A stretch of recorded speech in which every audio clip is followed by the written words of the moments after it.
¿Crees que siempre el miedo trae un mensaje a través del cual puedes evolucionar? Piensa que siempre tiene un significado detrás. Creo que es nuestra naturaleza, premia mucho más el miedo y el dolor. Antes algo negativo era un león y ahora algo negativo es que no te han dado likes en tu post.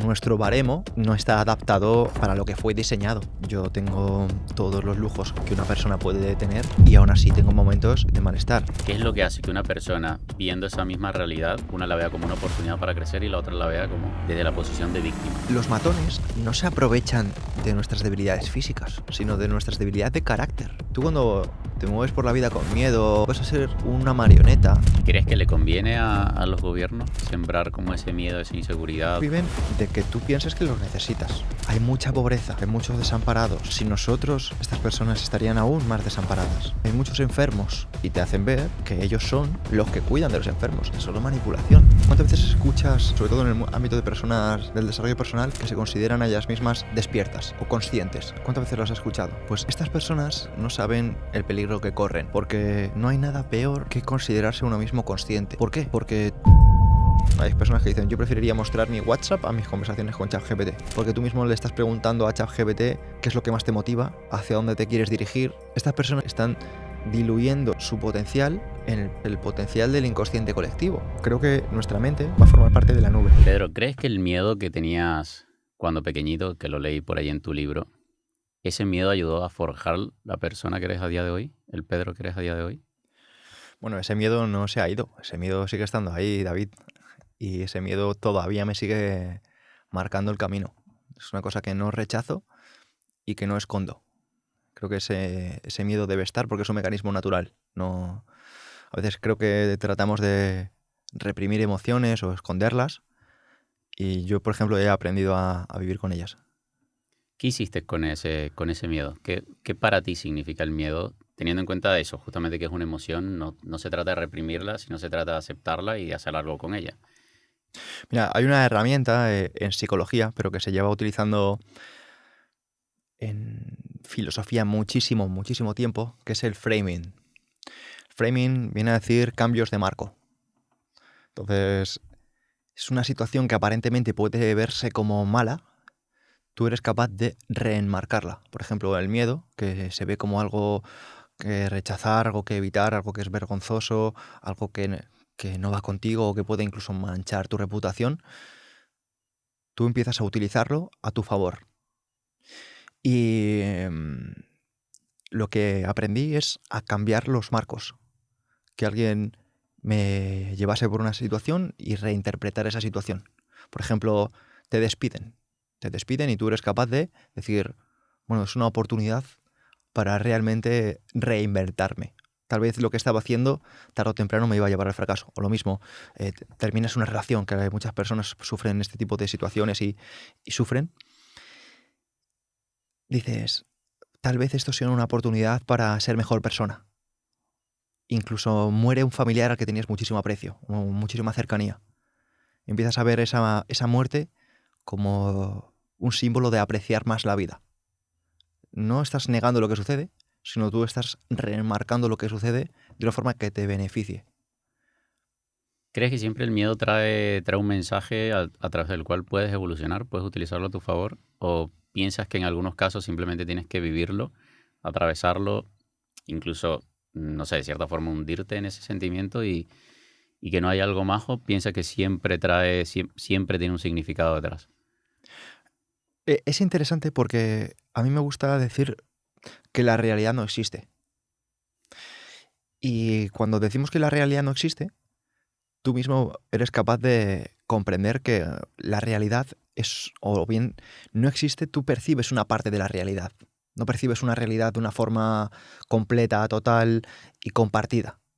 Tú filtras a través de tus sentidos, por ejemplo, está la estereocepción, con tus ojos, tus oídos, tu nariz, tu boca, tú vas filtrando lo que te dicen.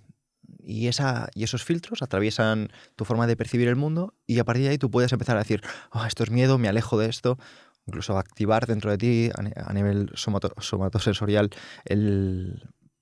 la amígdala y empezar a percibir las cosas como una amenaza. Pues una vez que entiendes que tú puedes reinterpretar la realidad, porque la realidad no es, o sea, como hemos dicho antes, no existe, sino que tú lo que estás percibiendo es una minúscula parte de la realidad, puedes decir,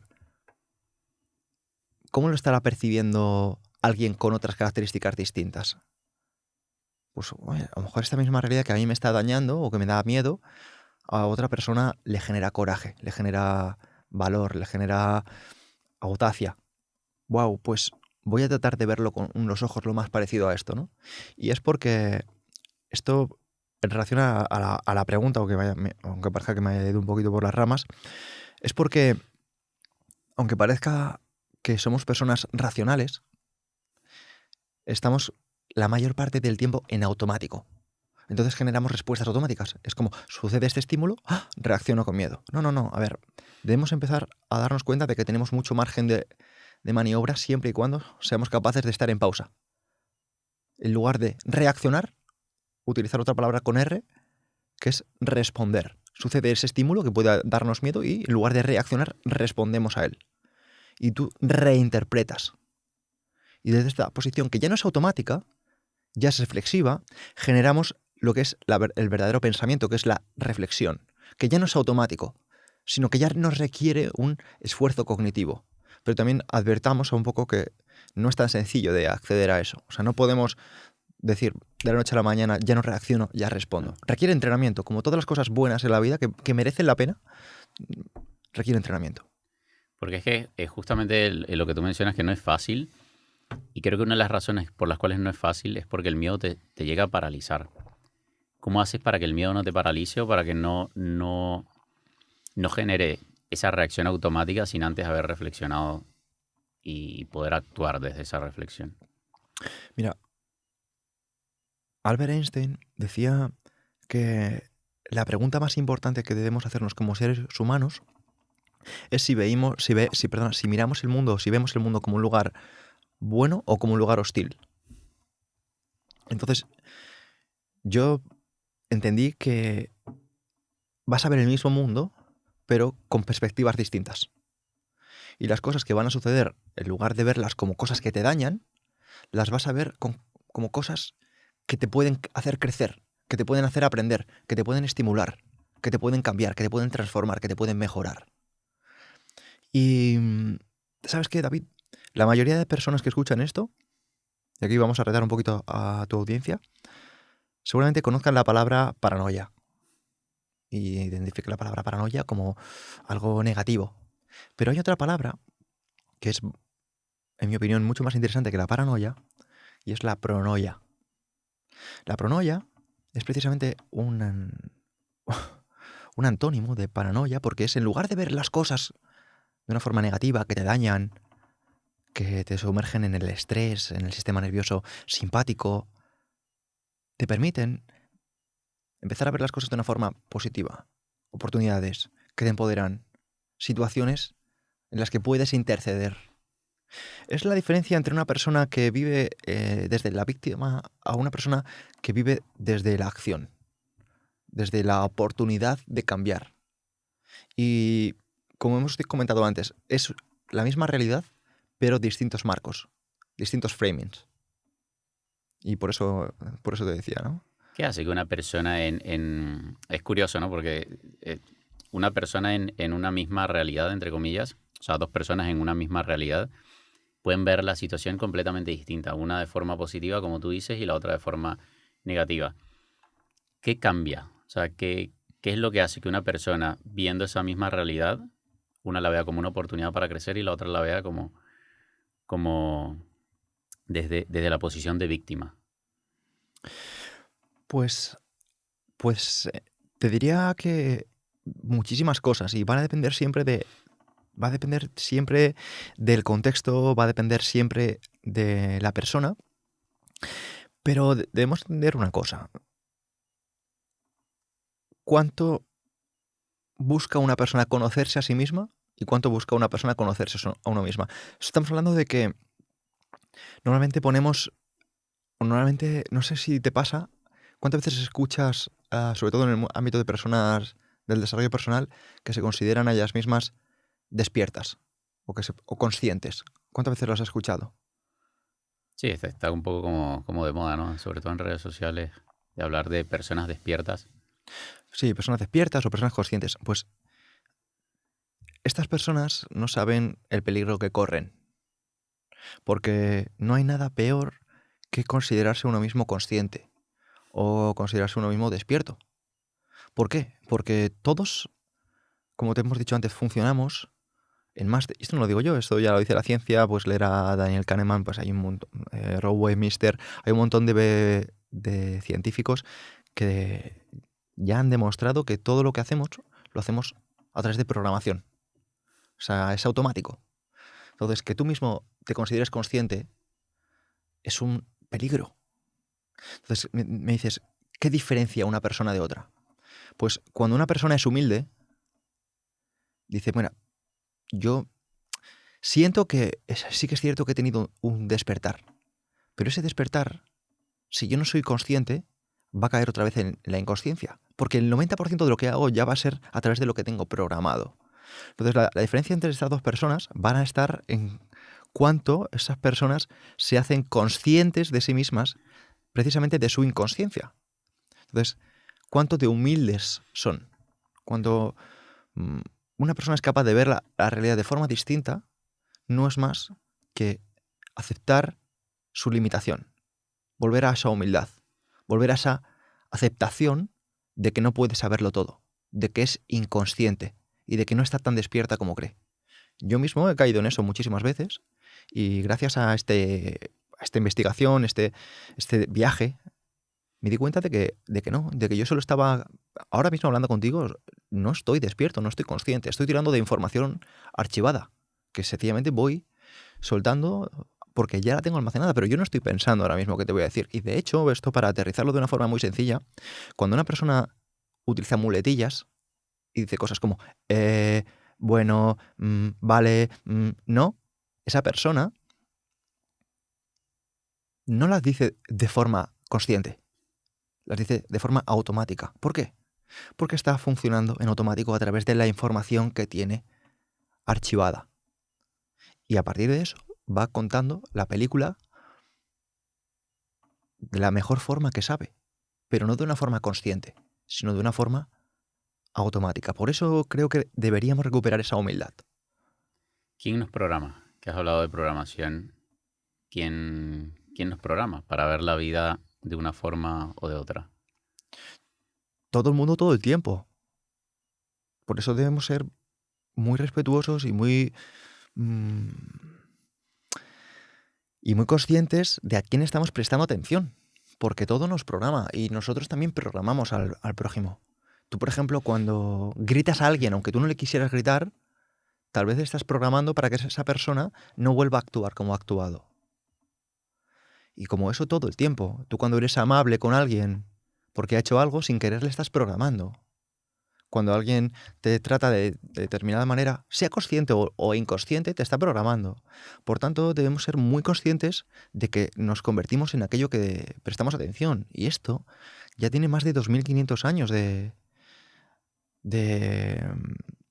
duración. Ya se lleva compartiendo este mensaje, pero a veces repetimos las palabras como autómatas sin llegar a integrar qué significa, sin llegar a darle esa practicidad que es tan importante. Antes de volver al episodio, quiero que sepas algo. Y es que si llevas tiempo intentando perder peso, entrenando, comiendo bien, pero no ves resultados, probablemente el problema no seas tú, sino el plan que estás siguiendo. Por eso quiero ofrecerte una videollamada gratuita para analizar tu caso y mostrarte qué está frenando tu progreso. En esa llamada vas a entender por qué no estás avanzando, qué ajustes necesitas hacer en tu alimentación, entrenamiento y descanso y cuál sería la estrategia ideal para ti. No es una clase, no es una venta, es una orientación personalizada que puede cambiar tu punto de partida. Entra ahora en el enlace de la descripción o ve directamente a fullmusculo.com/aplica y agenda tu llamada gratuita. ¿Y cómo identificas esas personas que te pueden estar, bueno, personas o circunstancias? Porque yo creo que aquí también las redes sociales juegan un papel importante. Bueno, las redes sociales, la música, ser conscientes de que eso que escuchas de forma repetida puede estar afectando la forma en la que piensas. Llámese música, vídeos en redes sociales o incluso personas que frecuentas. Bueno, primero debemos recordar que la influencia no, o la educación, mejor dicho, la educación no es solo del colegio. Este podcast ya es educación. Pero es que es más, si tú y yo estuviéramos ahora mismo en un bar y el bar estuviese sucio y el bar estuviese con la música alta, con el fútbol a máximo volumen, seguiría siendo educación. Porque tratamos de compartir conocimientos. Eso no significa que los conocimientos que nosotros compartamos sean buenos o que la educación sea positiva. Pero es que lo mismo sucede en el aula. Aunque el aula esté limpia y aunque el profesor te lo diga con un tono agradable, no significa que sea buena educación. Lo que debemos entender es que la educación o la programación va más allá del aula, pero que empieza muchas veces ahí porque es la que al menos nosotros consideramos consciente y sobre todo la que le damos un rédito de más valor o de más autoridad con respecto a otro tipo de formaciones que suceden fuera del aula. Por eso en el ámbito cada vez menos, no digo ni por suerte ni por desgracia, pero en el ámbito profesional nos encontramos que preguntamos el título de la persona. ¿Dónde has estudiado? Y solemos aceptar a alguien en función de cuanto más firmas de presidentes, o en este caso en España del rey de España, tengan en su pared. Y debemos entender que muchas veces este tipo de información no tiene por qué ser relevante. Incluso no está cualificando el mérito o las aptitudes de una persona.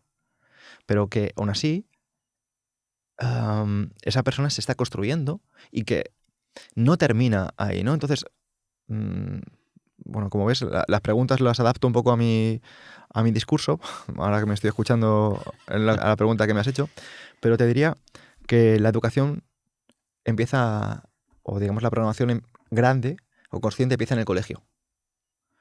Y que en el colegio ya nos enseñan, por ejemplo, algo que te comentaba justo fuera de micros. Hace poco escuchaba a Robert Kiyosaki y decía que lo mejor que puedes hacer por tus hijos es sacarles del colegio. Y esto suena como muy aterrador o terrorífico, pero decía que en el colegio te enseñan, o vamos a llevarlo a este lenguaje, te programan a que tengas un sistema operativo pues negativo o perjudicial. ¿Por qué? Porque te enseñan que equivocarte está mal. Cuando tú lo sabes, que te dedicas al emprendimiento, a la inversión, al conocimiento, equivocarse es algo inevitable y forma parte del proceso. Pero claro, cuando no te preparan para ser un inversor o no te preparan para ser empresario, te preparan precisamente para ser un trabajador, un empleado o un autoempleado, allí sí que está prohibido equivocarse, porque si tú eres empleado, tú no puedes equivocarte para tu empresa. Tú eres autoempleado, no te puedes equivocar en tu pequeño negocio. Pero lo que debemos saber es que los grandes líderes, las grandes figuras, son grandes precisamente porque conocen el precio del error, porque lo han entrenado, lo han trabajado. Y no solo eso, sino que, por ejemplo, en el colegio también te enseñan que copiar está mal. Pero tú, en el mundo de los negocios, copiar es algo básico. Tú ves y dices, vale, ¿cuáles son los sectores más trendy, por ejemplo, de más crecimiento en Estados Unidos? Vale, ¿qué empresas lo están reventando? Esta y esta. Vale, ¿cómo hacen? ¿Cómo comunican? De esta forma. Ostras, vamos a copiarles. Por ejemplo, ¿cómo están haciendo ahora mismo? ¿Quiénes son los mejores a nivel de lanzamientos en el mundo? Los brasileños, vale. ¿Cómo lo hacen? De esta forma. Y se copian. Y con nosotros como seres humanos, cuando somos niños, vemos si nuestro padre monta en bici, queremos montar en bici. Si nuestro padre bota un balón, queremos botar el balón. Si nuestro padre ve la televisión, queremos ver televisión. O sea, crecemos siempre y aprendemos siempre a través de lo que es la emulación, la copia. Y esto, por ejemplo, en el colegio, si te das cuenta, se penaliza. Copiar está mal, no copies al compañero, no mires a un lado, búscalo por ti. Pero búscalo por ti para aprender una serie de conocimientos, no de una forma genuina de dentro a fuera, sino de lo que yo te digo que quiero que aprendas y de la forma en la que te digo y la extensión de la que te digo no vaya a ser que pienses por ti mismo. ¿No meterías a tus hijos en el colegio? Si yo tuviera hijos, yo seguramente iría a la cárcel o algo así, o pagaría multas de todos los meses, porque yo no los llevaría. Yo estoy a favor del homeschooling, yo estoy a favor de que la educación se haga desde otra perspectiva muy distinta a la que yo he recibido. Y yo, porque he tenido las circunstancias concretas de poder abrir los ojos en determinado momento y ver las cosas así de una forma que te diría que es poco mainstream o poco popular. Pero yo a mis primos pequeños les digo, no vayáis al colegio, o sea, salid de ahí. Si es que lo peor que puede pasar, y ya sé, mira, esto cuando hablo de esos temas, siempre he recibido muchas críticas y las entiendo, o sea, es que Claro. es normal, que parece como que yo estoy fomentando que no se aprenda, que no se estudie, cuando no es eso. Lo que te estoy diciendo es que hay otros métodos, obviamente, y incluso también te digo que no tienen por qué ser más caros, porque tú ves un libro de estudio, que estamos hablando, cualquier libro te puede costar entre 30 y 40 euros, libro escolar. Tú piensas que con los medios que tenemos ahora mismo, solo con fotocopias de ese libro, que encima son libros, si te das cuenta, David, se descatalogan cada año. Cada año, ese mismo libro, muchas veces los vuelven a actualizar. Y dices tú, pues, ¿qué contenido tendrán? Cuando yo, por ejemplo, tengo aquí en mi mochila libros que son evergreen. Son libros que lo que dicen hoy va a seguir siendo válido mañana. Y dentro de 5 años, y dentro de 10 años. ¿Por qué los libros del colegio no? ¿Por qué le hacen a los padres ese esfuerzo de comprar libros y libros y libros cuando realmente no está ahí el aprendizaje? Bueno, pues porque al final no está hecho para que las personas se eduquen o aprendan. Están hechos para que aprendan a recibir órdenes, aprendan a estar sentados. O sea, que ya solo con que no estén sentados las 6 o 8 horas que les obligan a estar sentados, ya ganarían. Tú que sabes de salud, lo malo que es que un niño que tiene tanta energía, por ejemplo, esto lo dice mi amigo Ramón, dicen, es que los niños no es que sean hiperactivos, es que la sociedad es hipoactiva. Qué bueno. Los niños están hechos para que se suban a un árbol, se bajen, se caigan, se levanten, corran, jueguen.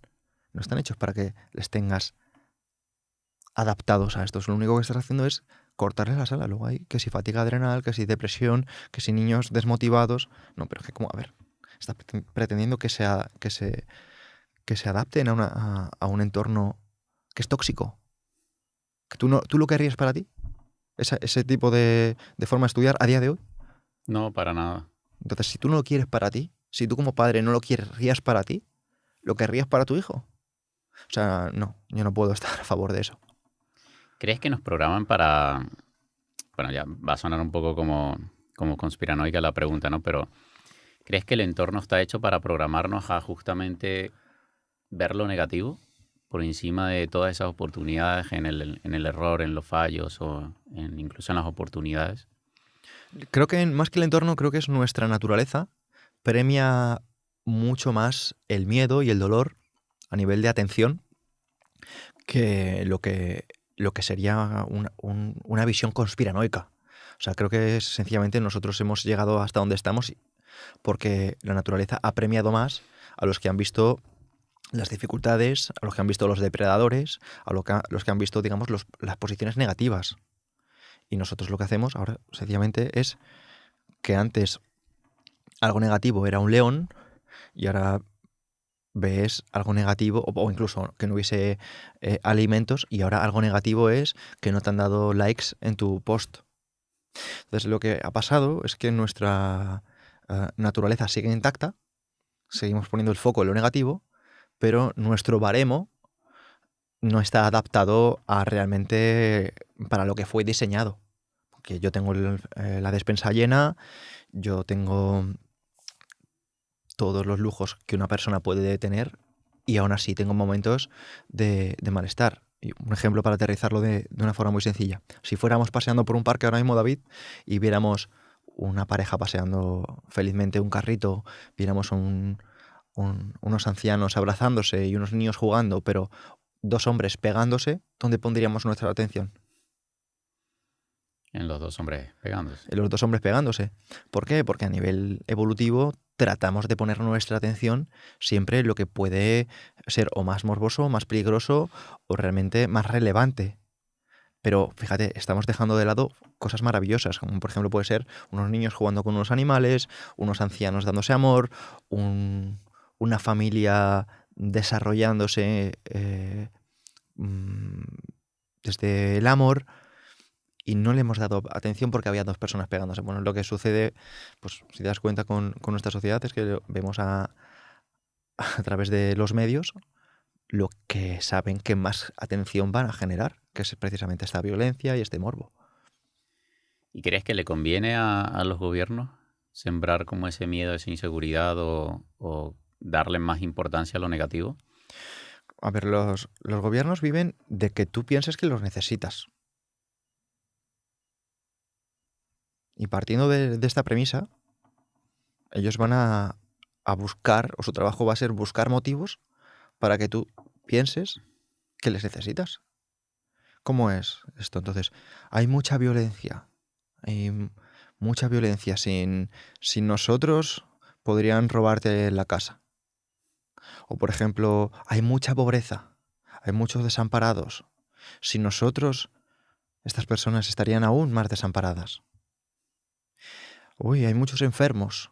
Sin nosotros habría aún más enfermos. Y te hacen ver que ellos son los que cuidan de los enfermos. Y a mí me da mucha rabia porque son solo ideas, es solo manipulación. Esto al final existe porque hay muy poca cultura. Y que conste que yo he participado de eso. Yo soy la primera persona que he defendido a los gobiernos, he defendido estas ideas, la necesidad de que nos organicen porque si no nos mataríamos los unos a los otros. Pero yo creo que ya estamos viendo de una forma objetiva que el ser humano no es como nos están pintando, sino que el ser humano es mucho mejor. Cuando hubo la desgracia aquí en España, en Valencia, de la Dana, y vemos la parálisis de los gobiernos, hasta que empezamos a ver la parálisis de los gobiernos, ya había gente con barro hasta el pecho de haber estado ayudando a sus vecinos de forma desinteresada, es más, poniendo dinero para ayudarles. Ese dinero que, por cierto, luego tributaba igualmente, y las ayudas que jamás llegaron a estas personas. Lo mismo pasó con el tema del volcán. Entonces fueron los vecinos los que ayudaron a sus propios ciudadanos. No fue ninguna institución organizada, fueron instituciones anárquicas. Pero tenemos todos una mala concepción de lo que es la anarquía, viendo la anarquía como el caos. No, cuando la anarquía es la madre del orden. Yo estoy aquí ahora mismo contigo en anarquía. ¿Por qué? Porque nadie superior a nosotros ha venido y me ha dicho, te vas a sentar aquí con David. Y tú estás aquí conmigo en anarquía. ¿Por qué? Porque si quieres, dices, terminamos. Y yo si quiero, me levanto y me voy. Eso es anarquía. Una relación de pareja es anarquía, porque cuando uno de los dos quiera, termina. ¿Qué no es una relación en anarquía? Pues, por ejemplo, lo que hay dentro de una cárcel, que es arquía. Lo que hay dentro de una cárcel es, tú te vas a salir de aquí a la hora que yo te diga, vas a comer cuando yo te diga, vas a comer lo que yo te diga y a la hora que yo lo diga. ¿Pero eso garantiza que haya orden? ¿O en las cárceles creemos que hay más violencia de la que debería haber? Probablemente haya más violencia. Hay más violencia de la que debería. ¿Por qué? Porque el orden no viene de arriba. El orden viene de la educación, el orden viene de los valores. El orden viene de que una persona sepa que es responsable de sus actos. Y eso no te lo dan arriba, eso te lo dan desde abajo. ¿Cuál es la diferencia entre anarquía y el libre albedrío? No hay. Anarquía o libre albedrío va muy de la mano. El libre albedrío es, bueno, si lo podemos llevar al orden de las voluntades, ¿no? Para profundizar un poco más. Pero lo que sería el libre albedrío es entender que todo lo que está dispuesto no está ordenado por una serie de causas y efectos. Por ejemplo, libre albedrío choca con unas ideas conductistas, que es el determinismo. El determinismo es entender que tú te comportas por cómo te comportas, por tu genética y por tu epigenética, por tu entorno. Y que, claro, como eso es así, tú no tienes una capacidad de decisión en lo que sucede. O sea, tú no tienes libre albedrío. Pero, por ejemplo, esto muchas veces se malinterpreta porque lleva a muchas personas al nihilismo. Llega a muchas personas y digo, ¿para qué me voy a esforzar si yo me comporto como me comporto por por mi genética y por mi libre albedrío. Yo no tengo capacidad de decisión, yo no tengo mi libre albedrío. Lo que muchas personas no se dan cuenta es que caen en una perspectiva muy mental, en una tiranía mental. Cuando esto sucede es porque las personas están muy desconectadas de, de algo más que su mente, sería el espíritu. Estos ya son temas mucho más metafísicos, pero precisamente este nihilismo, esta pérdida de los buenos valores, es porque las personas han perdido muchas veces, o hemos perdido la capacidad de darle valor a algo más que la mente, algo más que lo lógico, que lo racional. Pero ningún progreso viene por lo lógico, lo racional. Los progresos vienen precisamente de personas, esto lo decía Bertrand Russell, ningún progreso viene por el hombre razonable, sino precisamente por quien ha sido irrazonable, quien se ha dado cuenta de que las cosas se podían hacer mejor de cómo estaban hechas, quien ha puesto un barco de metal en el océano no era razonable, quien ha creado un aparato para transferir información a través de la voz y que lo podemos escuchar en un auricular no fue razonable. Pero es que ningún progreso ha venido por las personas razonables, han venido por personas que siempre fueron conscientes de que las cosas se podían hacer mejor. ¿Y crees que, cómo tú ves el tema de las nuevas tecnologías al estilo ChatGPT que están ocupando un poco esa capacidad de, no únicamente de razonar, sino incluso de toma de decisiones, de incluso ese pensamiento crítico, lo estamos dejando en la tecnología y no estamos promoviendo justamente ese desarrollo cognitivo? Si te das cuenta, desde la revolución industrial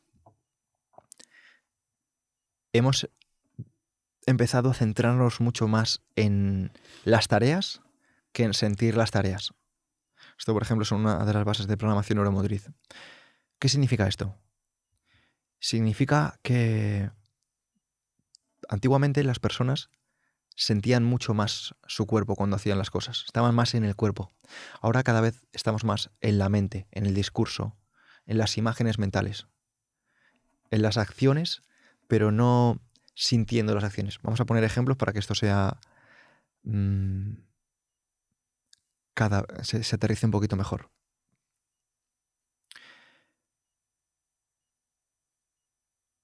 Un cirujano tiene el foco, cuando coge el bisturí, no en sentir la posición de su cuerpo, de su espalda, de su cuello, su respiración, sentir su cuerpo relajado. No, no, no.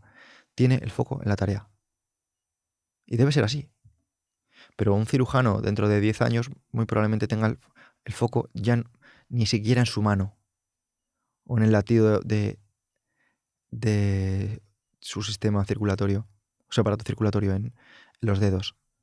Lo va a tener muy probablemente en una pantalla.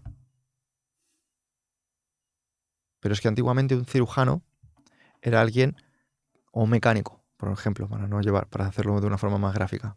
Ahora, dentro de 10 años, un mecánico va a tocar 3 botones y va a cambiar todo el sistema operativo del coche o de lo que sea. Hace 20, un mecánico todavía tenía unos buenos antebrazos. Pero es que hace 100, un mecánico tenía un cuerpo realmente esculpido por los dioses porque necesitaba esa conexión con su cuerpo. Lo que yo observo, a mi juicio, en la inteligencia artificial es que nos lleva cada vez más a más mente, menos cuerpo. Más mente, menos cuerpo. Y esto tiene un precio biológico, porque lo que no usas lo pierdes, incluso el cerebro. Y lo que vamos a hacer, si no somos capaces de poner un poquito de término medio en este proceso, es convertirnos nosotros en lo que sería un ente digital. Que nuestra mente, o lo que quede de ella, forme parte de la misma nube en la que nosotros estamos participando. ¿Y crees que hay forma de aprovecharse esas tecnologías sin que justamente nos hagan perder esa conexión? Yo voy a promover siempre que las personas entrenen tanto el cerebro en ese desarrollo cognitivo como su cuerpo o su alma. Por ejemplo, en el programa que dirijo, que yo dirijo un programa de filosofía que se llama Encratella, tenemos 10 peldaños. El primero sería el logos. El logos es entender el orden universal de las cosas y que las cosas no las veamos como buenas o malas, sino sencillamente como causa y efecto. Esto produce esto otro. Pero no tengo que añadirle un juicio. No me ha pedido que añada un juicio. El 2 es el memento mori, que si te das cuenta también es otra idea mental. El 3 es la virtud, entender que todo lo bueno no es externo, sino es interno. O sea, las mejores cosas de la vida son virtuosas, pero no se pueden tocar. Esto, por ejemplo, para entenderlo de una forma más sencilla, es la paciencia no se puede tocar, pero existe. La disciplina no se puede tocar, pero existe. La amistad no se puede tocar, pero existe. La lealtad no se puede tocar, pero existe. El punto número 4 sería la carteria y es el entrenamiento de la voluntad. Entrenamiento de la voluntad como esta capacidad no cognitiva, pero como acto volitivo que sí que tiene la capacidad de generar cambios. Empezando de una forma negativa, lo que sería la voluntad negativa. La voluntad negativa es la capacidad ya no de hacer algo, sino de decir no. Por ejemplo, un ayuno sería una voluntad negativa. Yo no te estoy pidiendo que hagas algo, te estoy pidiendo que no lo hagas. Por ejemplo, ¿no? Una voluntad negativa sería, por ejemplo, que alguien te enfade y tú seas capaz de estar calmado y no reaccionar. Pero una vez que dominamos la carteria, si te das cuenta, todas estas cosas son cognitivas o más cerebrales, pasamos al peldaño número 5, que es al que quería llegar, que es el ascesis. Ascesis viene, si te das cuenta, se parece mucho a la raíz semántica de asceta, de ascético. Y esto precisamente es el entrenamiento del alma y el cuerpo. Decía Musonio Rufo, el filósofo estoico que fue maestro de Epicteto, entrenaremos el alma y el cuerpo enfrentándonos al calor, al frío, al hambre, a la dureza de la cama, a la abstención de los placeres y a los dolores duraderos. ¿Qué significa esto? Significa que nosotros no solo somos una mente y no solo somos un cuerpo, sino que nosotros somos mucho más. No podemos separarnos por partes. No tenemos un cuerpo, somos un cuerpo. No tenemos una mente, somos una mente. O sea, a veces queremos simplificar cosas que son muy complejas y lo hacemos precisamente porque si no nos pasaríamos la vida filosofando. Por eso a mí me encanta el lema, no pienses, compórtate. Porque ya te lleva a la acción, ¿no? Te lleva al desarrollo de este acto volitivo.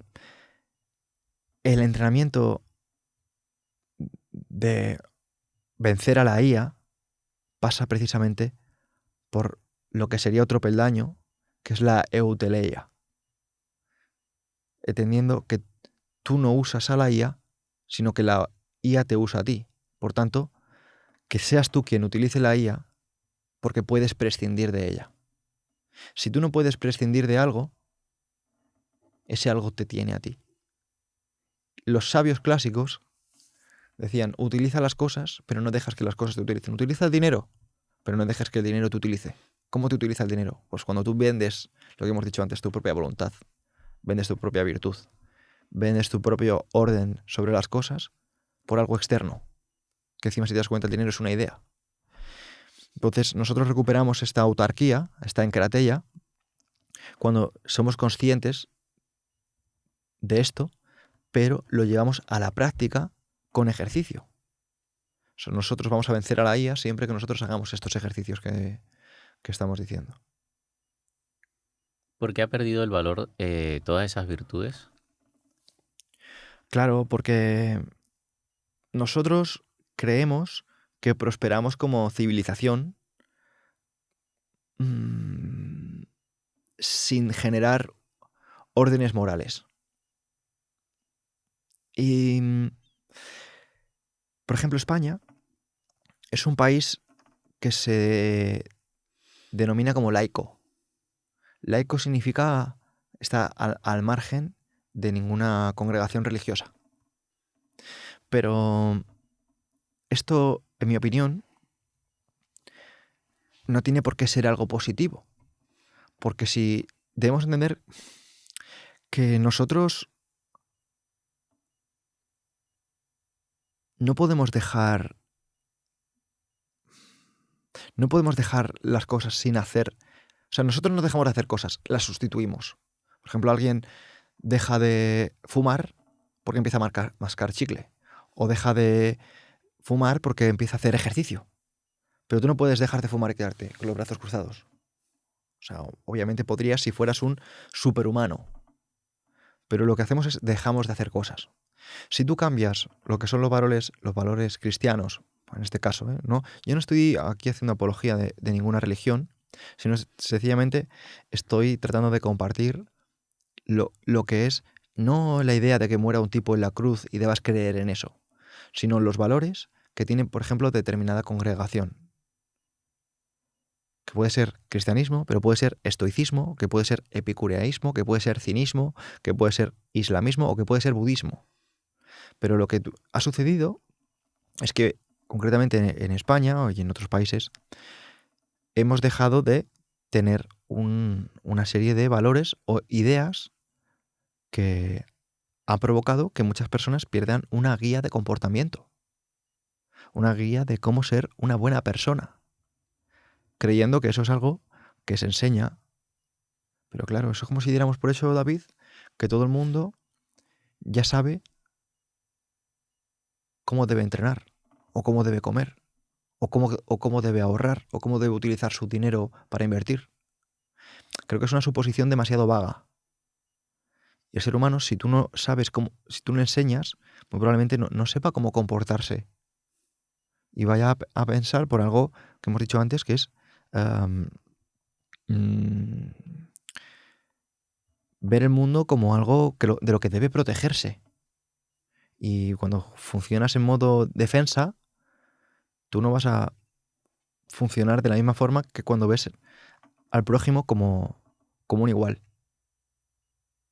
Y eso es, en mi opinión, lo que falla. Que nosotros hemos perdido unos valores y no hay una idea de vida que nos esté llevando por buen camino. O sea, dices tú que nos está faltando una guía de comportamiento, ¿no? Fíjate, antiguamente, en mi generación,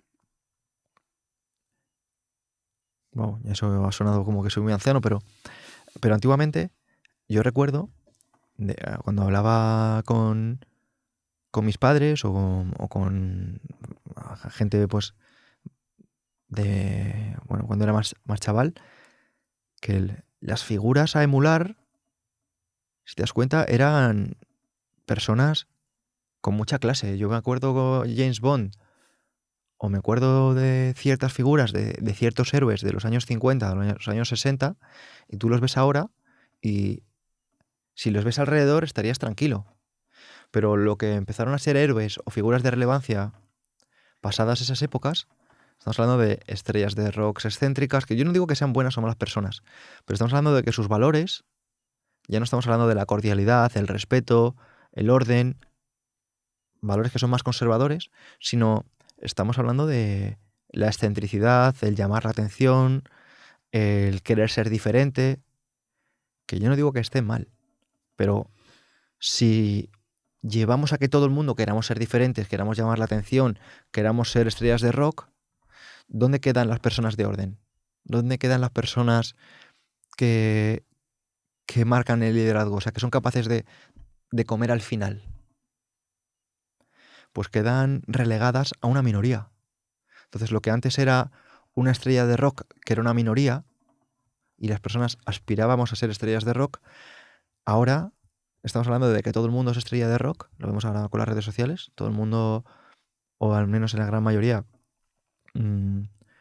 quiere destacar, quiere ser especial o sentirse especial, y son unas pocas personas los que son capaces de comer al final y posponer el placer porque saben que es lo correcto, porque saben que es un valor de educación, de respeto.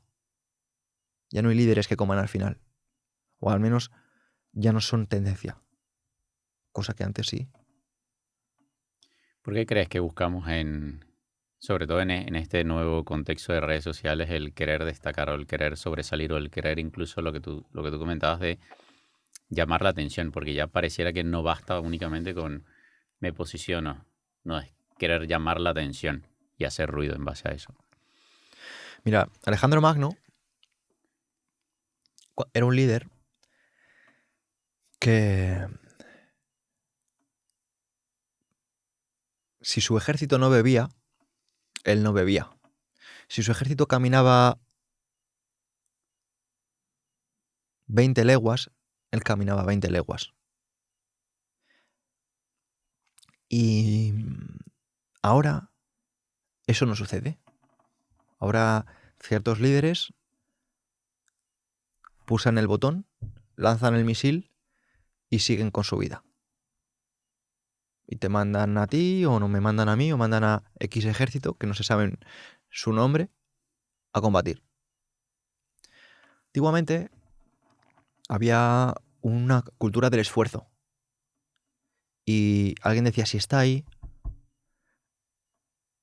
es porque está pagando un precio que yo no sé si quiero pagar.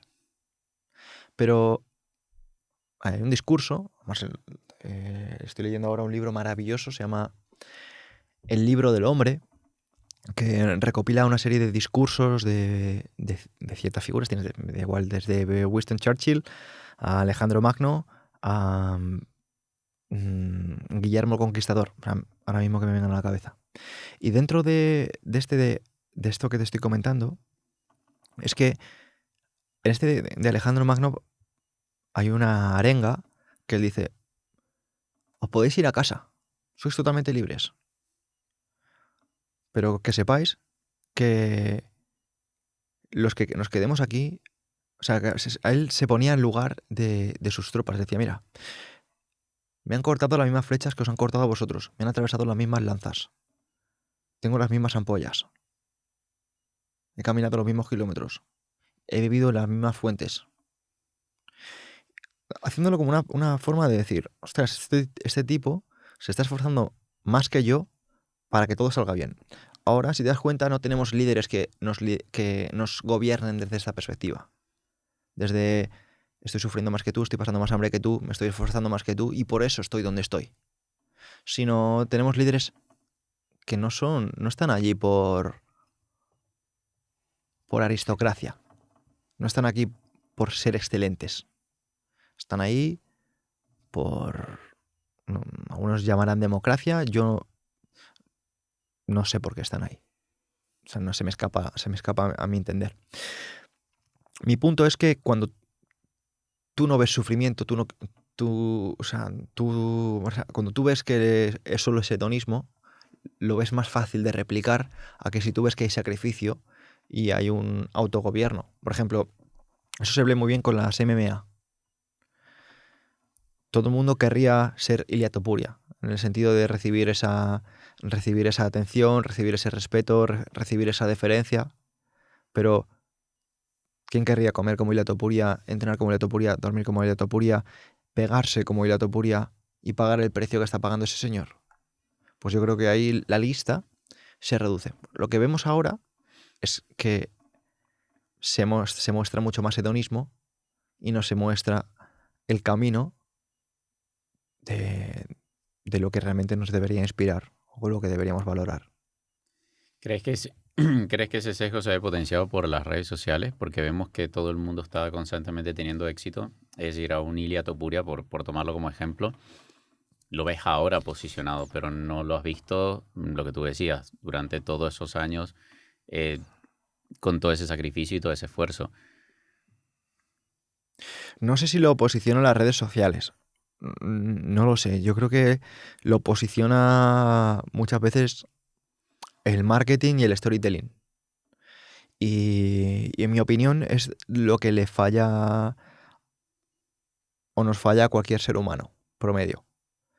¿Por qué? Porque yo conozco gente excelente, que a lo mejor tiene muy pocos seguidores, pero porque no sabe vender su historia, no sabe contarla. Son personas increíbles. Y en cambio hay personas que hacen muy poquito, pero lo venden muy bien. Y por eso tienen ese reconocimiento. Entonces, en mi opinión, creo que las personas deberíamos aprender a comunicar mejor, a hablar mejor, a contar mejores historias, a vender mejor. Pero como te he dicho antes, esto no te lo enseñan en el colegio, eso debes buscarlo tú por tu cuenta. Pero creo que es un problema que no es tanto de redes sociales. Las redes sociales solo exponen tus habilidades.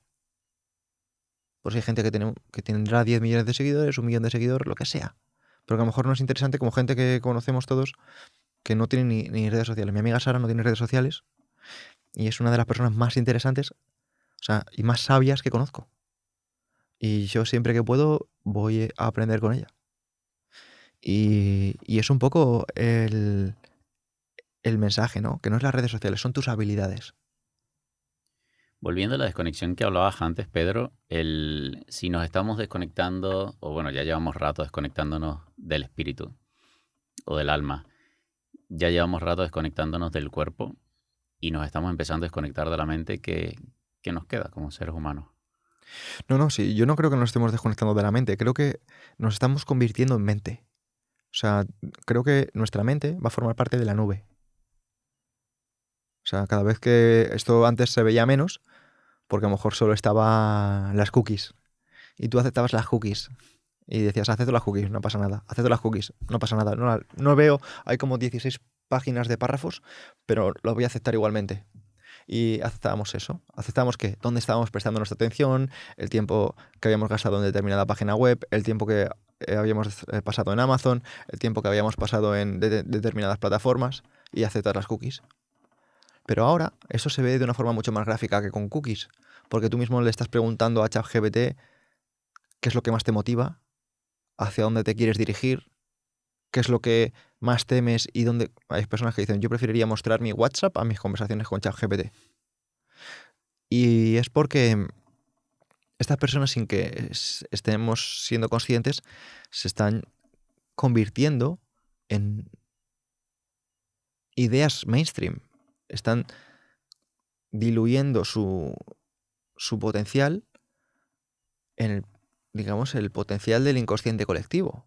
Entonces, yo no estoy diciendo que va a desaparecer su mente, sino que se va a diluir en ideas genéricas, que ya no van a ser genuinas, ya no van a ser auténticas. Por eso creo que es una excelente herramienta, igual que considero una excelente herramienta la comida. Pero creo que la comida debe ser un medio, no un fin. Igual que considero una excelente herramienta el ejercicio, pero no considero que el ejercicio deba ser un fin, sino un medio. Y por eso me encanta que cada vez más personas entiendan la filosofía de una forma muy distinta a como nos enseñan en las academias o los entes públicos. Y es un medio para pensar mejor y ser libre, no para aprenderte ideas y conceptos de otros filósofos. Eso es historia de la filosofía, no es filosofía. ¿Cuál crees que es el mayor peligro de estar delegando todos los pensamientos, el razonamiento y las decisiones a la inteligencia artificial? ¿Mayores peligros? No lo sé. Creo que no me permito deslucidar tan rápido tanta información. Creo que un peligro puede ser que cuando te hayas querido dar cuenta, te hayas vuelto dependiente. Y ser dependiente, como te hemos dicho antes, es ser esclavo. Y vale, ahora mismo ChatGPT, ¿cuánto cuesta? ¿50 € al mes? No sé lo que cuesta. 29. 29, no sé. Cuesta 29.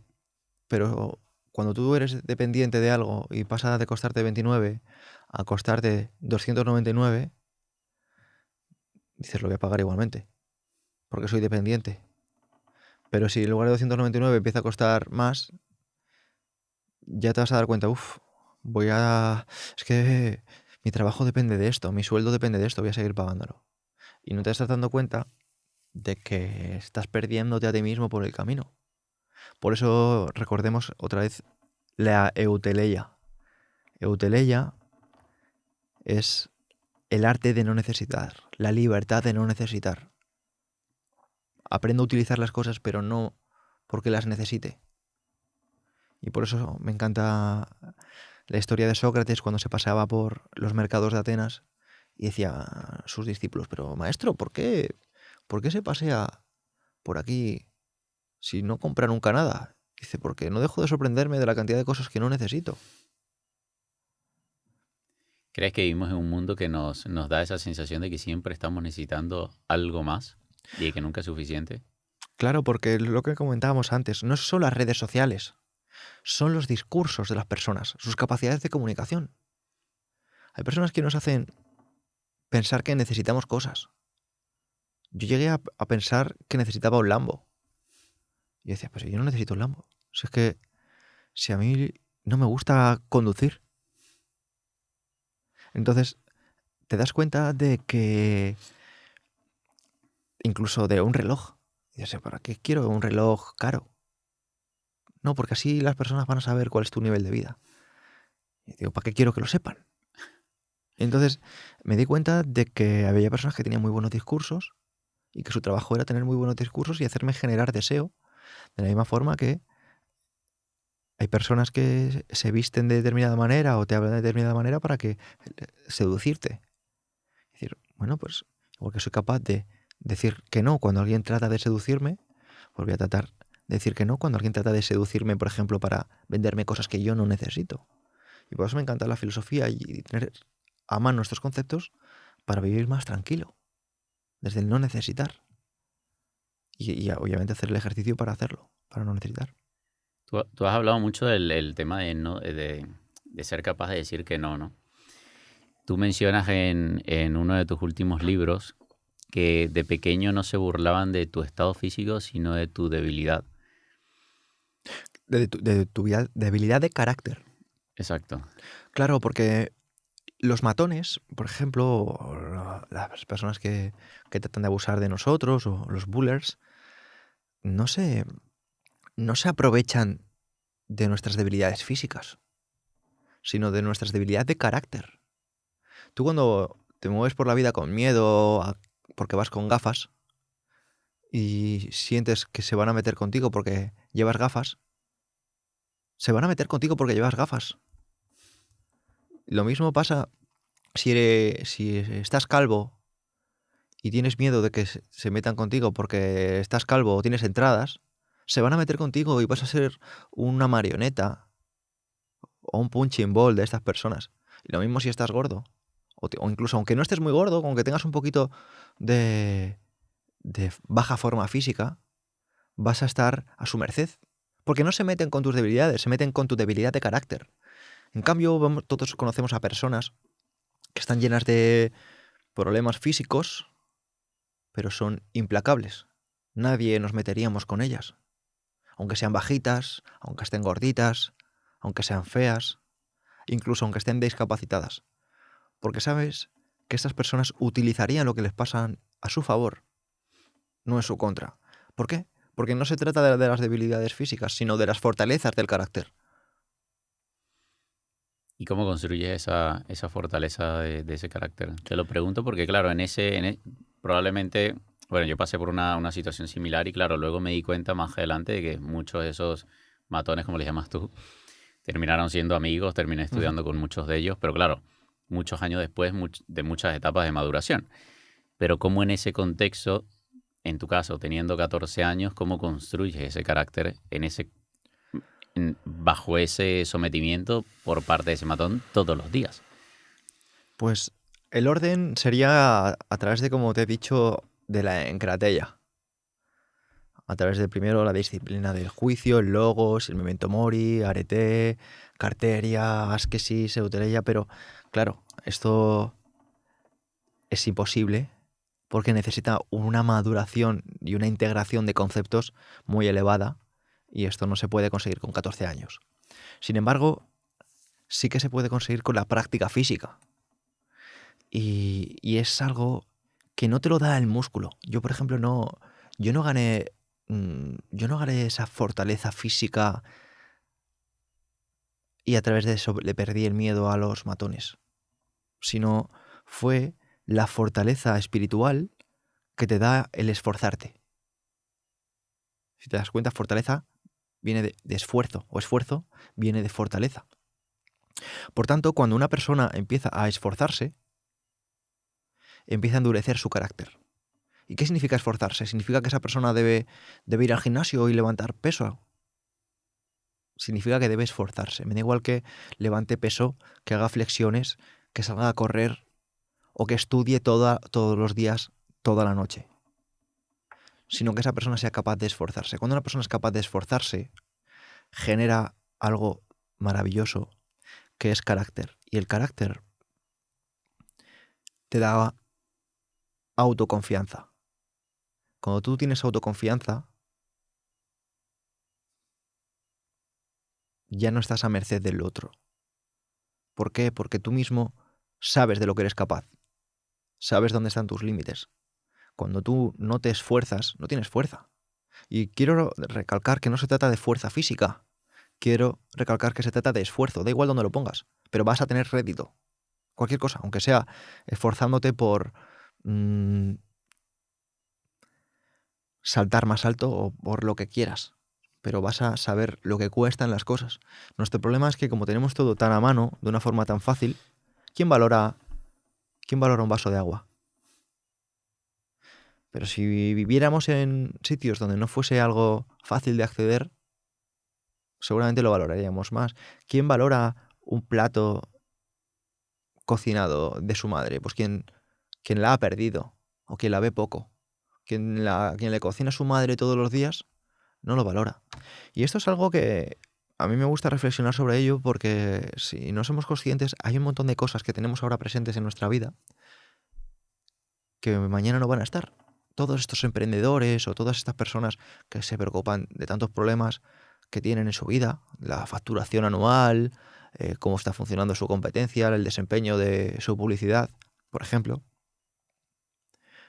tal vez no se están dando cuenta de que cuando consigan todo eso que están consiguiendo en ese proceso, van a perder a sus padres, van a perder a personas que ahora mismo están presentes en su vida, que dan por hecho que las tienen, que dan por hecho que les van a llamar mañana. A lo mejor no están mañana porque están enfermas. Y sí, yo no te estoy diciendo que no persigas esos objetivos materiales. Te estoy diciendo que trates de ser más consciente de que hay otras cosas que están presentes en tu vida que estás dando por hecho y debes tener presente. ¿Cómo construyes ese carácter y buscas ese esfuerzo en una sociedad tan acomodada? O sea, donde la comodidad obviamente hace que evitemos ese esfuerzo incluso a nivel físico. Hay dos motores para alcanzarlo. El primero es el menos utilizado y es el deseo. Decía Napoleón Hill en su libro Piensa y hazte rico que la capacidad de un hombre se mide en la fuerza de su deseo. Por tanto, cuando una persona realmente desea un cambio o desea algo, es capaz de conseguirlo. Sin embargo, el deseo del occidental promedio es lamentable. Las personas están castradas emocionalmente. Las personas están acomplejadas. Las personas no tienen miedo de apuntar alto. Si sienten algo grande en su vida, lo dicen con la voz muy pequeña para adentro cuando están solos. Cuando están solos gritan, voy a ser grande, pero en público los deseos son muy pobres. No, yo con llegar a fin de mes me vale. No, yo quiero un coche normal, una casa normal, alguien que me quiera. Y sus aspiraciones no son suyas, porque están castrados. Lo que pasa es que no lo saben. Y entonces el deseo es muy pobre. Y luego, por otra parte, el otro motor, que es el más utilizado, es el dolor o el miedo, que es el que más utilizamos. Las personas acaban cambiando. ¿Por qué? Porque ya el médico les ha dicho, no puedes seguir con tanto sobrepeso. No puedes seguir así porque vas a tener un infarto. Entonces ya me empiezo a hacer ejercicio.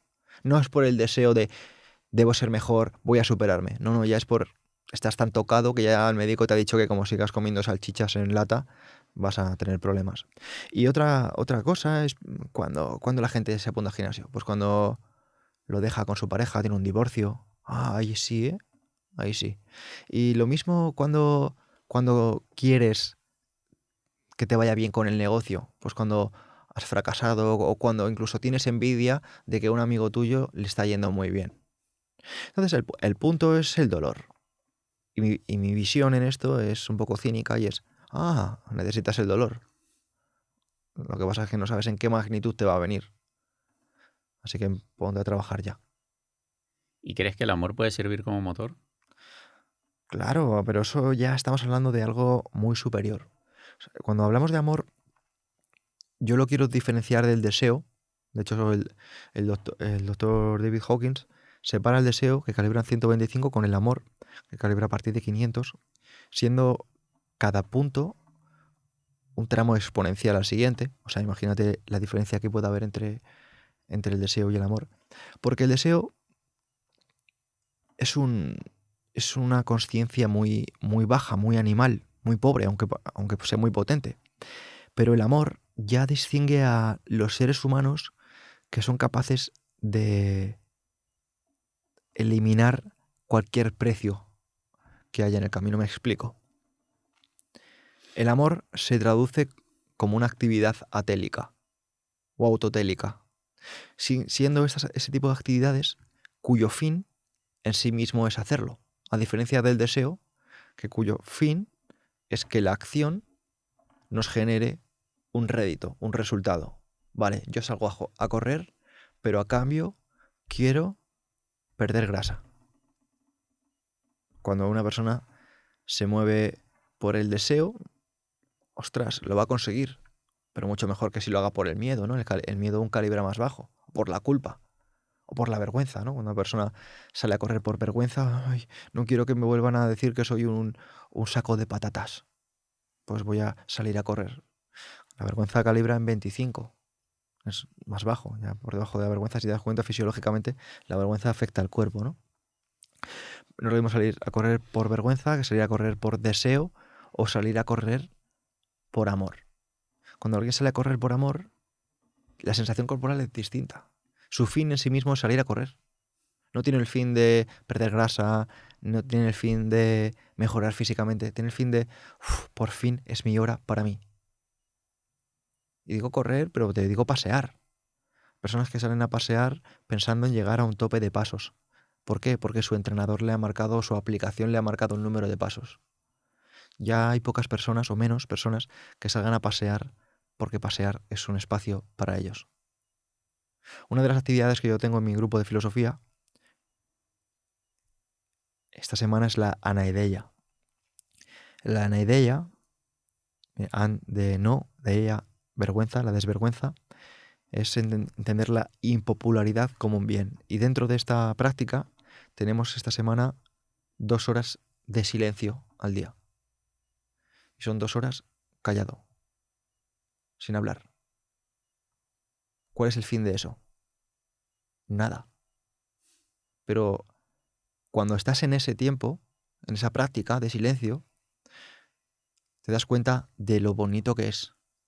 Porque tú mismo empiezas a escucharte, tus deseos, tus ganas de hacer cosas, de decir, de llamar, de hablar, de contactar. Y es fantástico. Y con pequeñas prácticas, con pequeños esfuerzos, con ejercicios, que si te das cuenta son corporales. El silencio es un ejercicio corporal, en este caso no de acción, sino de inacción, igual que el ayuno no es un ejercicio de acción, sino de inacción. Esto, para aterrizarlo, yo recomendaría entender el término Wu Wei, que es entender la no acción como una acción, pero eso ya es filosofía taoísta. Nos damos cuenta de la capacidad que tenemos cuando hacemos cosas desde el amor, atélico, sin buscar un resultado. Yo, por ejemplo, mi resultado, mi objetivo de venir hoy desde Madrid ha sido venir hoy. O sea, si me dices, se ha estropeado la cámara, me da igual. Y eso es una cosa que siento que me hace libre. Hacer cosas sin esperar nada a cambio. Has hablado de ese momento de silencio y me da la sensación, Pedro, de que hay mucha gente que le tiene miedo al silencio porque justamente da pie a escucharte, a escuchar los pensamientos. Y yo veo a veces en ciudades grandes, Madrid o Barcelona, personas paseándose y no desconectan nunca de esos auriculares. Pienso que por miedo a tener que escucharse. ¿A qué le tenemos miedo? Pues a nuestra luz, a nuestro potencial, a nuestras grandes aspiraciones, a realmente a saber dónde podemos estar y no estamos. Mira, hay un ejercicio, David, que yo hago muchas veces cuando desarrollo eventos o estoy en mis campamentos o en algunos workshops y me sorprendo con la gente. Llegado un momento, en estas prácticas, yo les digo, venga, vamos a hacer un ejercicio de sinceridad, vamos a darnos verdad.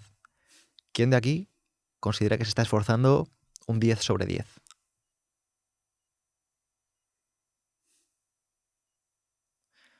Y veo que a lo mejor levanta la mano todavía un 10 sobre 10, nadie. Un 9 sobre 10. Y ya veo que empiezan la gente a mirarse, a ver si alguien lo hace, y hay alguno que levanta la mano. Y digo, un 6 sobre 10. Y de repente veo que hay un grupo de personas que ya empiezan a levantar la mano. Vamos todos a medio gas. Yo te pregunto a ti ahora, un ejercicio de sinceridad. ¿Cuánto te estás esforzando del 0 al 10 por tus objetivos? Te diría un 7. Un 7 sobre 10. Sí. Tú mismo me acabas de decir que te estás esforzando un 7 sobre 10 y creo que va a ser un acto de luz para muchas personas que digan, es que no alcanzo mis objetivos, es que no lo consigo. Claro.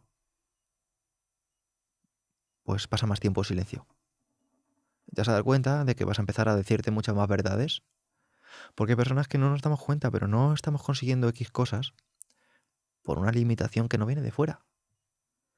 Obviamente fuera es lo que te está frenando, es la limitación, es como tú dices, esos son esos auriculares, esa música, esos podcasts, esas tareas de, no, voy a hacer esto, no, voy a ver Netflix, no, voy a quedar con unos amigos a tomarme unas cervezas, no, voy a irme a hacer X cosas, pero porque no eres capaz de estar en silencio. Frank Kafka lo expresaba de una forma muy bonita, decía, solo necesitas encerrarte en tu habitación y ponerte a esperar en silencio. Decía, bueno, no necesitas ponerte a escuchar en silencio. Solo necesitas...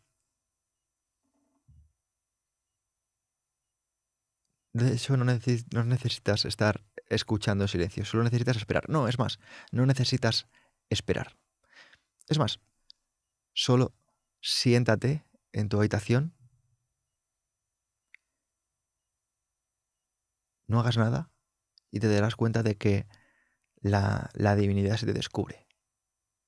O sea, te lo estoy diciendo así de memoria porque hace tiempo que no leo esta cita, pero básicamente me recuerda al libro de Pablo Dors, Biografía del Silencio, que nos enseña que no dejamos de posponer de un momento a otro porque no somos capaces de estar sin hacer nada. Porque la gente cree que estar sin hacer nada es estar en el sofá escuchando un podcast. Y eso es no hacer nada. No, estás sentado escuchando un podcast. Estar sin hacer nada es estar sin hacer nada. Y ahí, ese momento tan incómodo, donde, como tú dices, te empiezas a escuchar, vas a darte cuenta, vas a decir, ¿y qué higos estoy haciendo aquí? Si debería haberme marchado hace días, o semanas, o meses, o años. Yo invito a que las personas salgan a pasear sin podcast, sin música. No te estoy diciendo que no sean útiles. Te estoy diciendo que estás parcheando si ya sabes lo que tienes que hacer. No se trata, el aprendizaje no consiste en que sigas añadiendo información. Se trata de que con la poca información que ya tienes, construyas lo simple. ¿Por qué crees que en el silencio puede estar la respuesta? Porque pareciera paradójico, ¿no? De que la información pudiésemos encontrarla allí fuera en un libro, en un podcast o en una formación y más bien de repente tenemos es que entrar en ese estado de aburrimiento, de silencio, para encontrar la respuesta?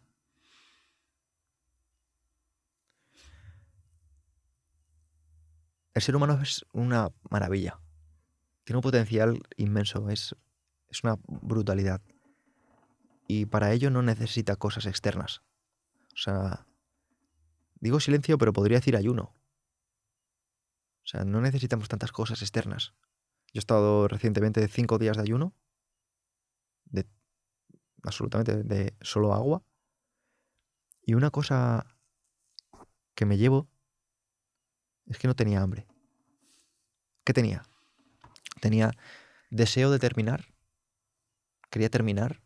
Tenía miedo a perder masa muscular, a perder fuerza. Pero no tenía hambre. Entonces me di cuenta de lo ignorante que era. Una vez más, me di cuenta de lo ignorante que era, de que he creído lo que otros me han dicho, que hay que comer cada 3 horas, que hay que comportarse de determinada manera, que hay que comer X cosas. Y yo me di cuenta de que no. Decía, no, si no hace falta esto. Pero me compré una idea. Igual que compré la idea de Estado, igual que compré la idea de tiempo, igual que compré la idea de dinero, igual que he comprado un montón de ideas. Pero no existen. Son constructos que están ahí. ¿Y por qué te he dicho ayuno? Pues te he dicho ayuno porque el ser humano es tan perfecto, pero muchas veces está programado para verse imperfecto y para verse débil y para verse pobre y para verse limitado. Yo digo a las personas, ayunad y estad en silencio. Es gratis. Verás lo que pasa. ¿Crees que dentro de, dentro de toda esa confusión y dentro de todos esos deseos materiales que estamos persiguiendo como sociedad, estamos perdiendo la...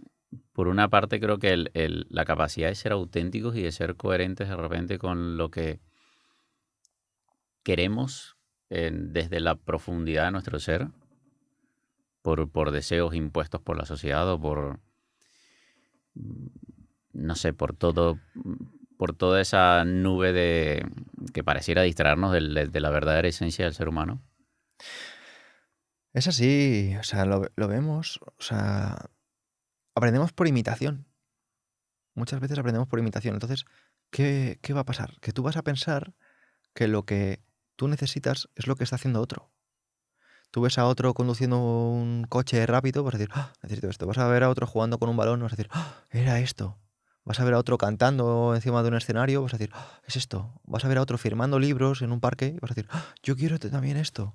Porque el ser humano está diseñado para...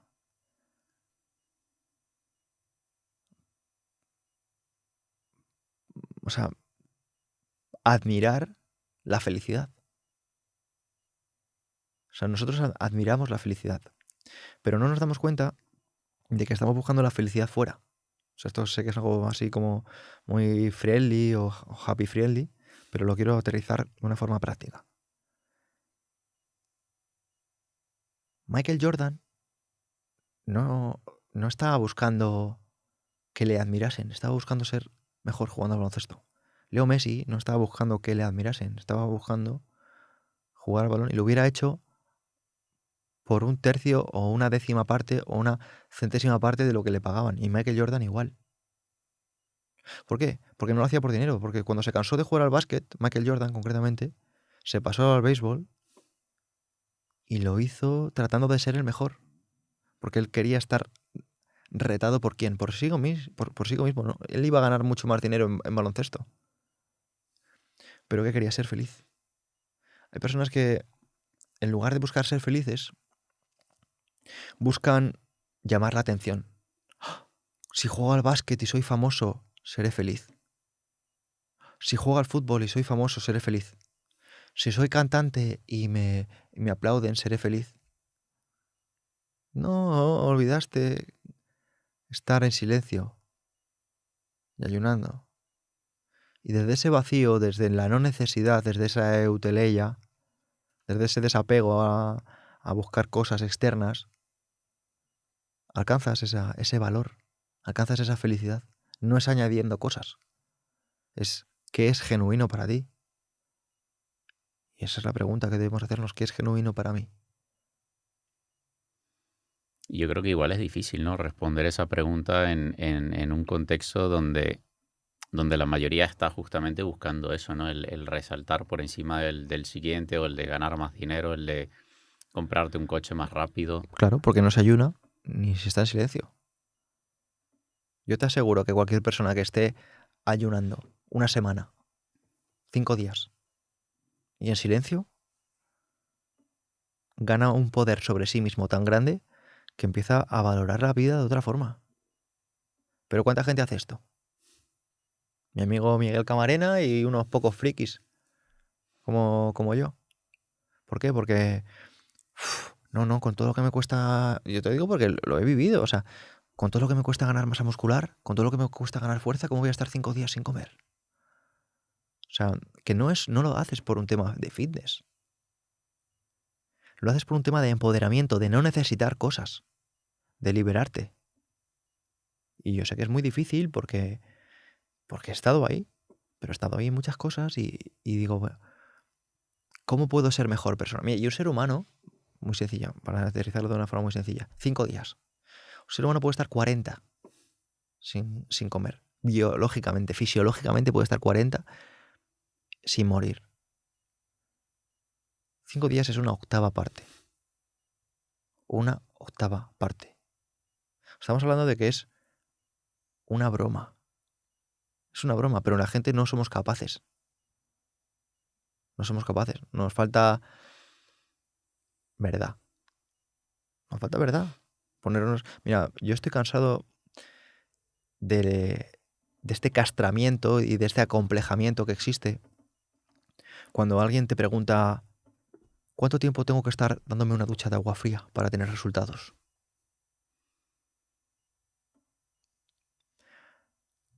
¿Cómo hago un ayuno? Y pienso, qué mal estamos. Porque no es algo que hagas tú por ti mismo. O sea, hazlo por tu propio autoconocimiento.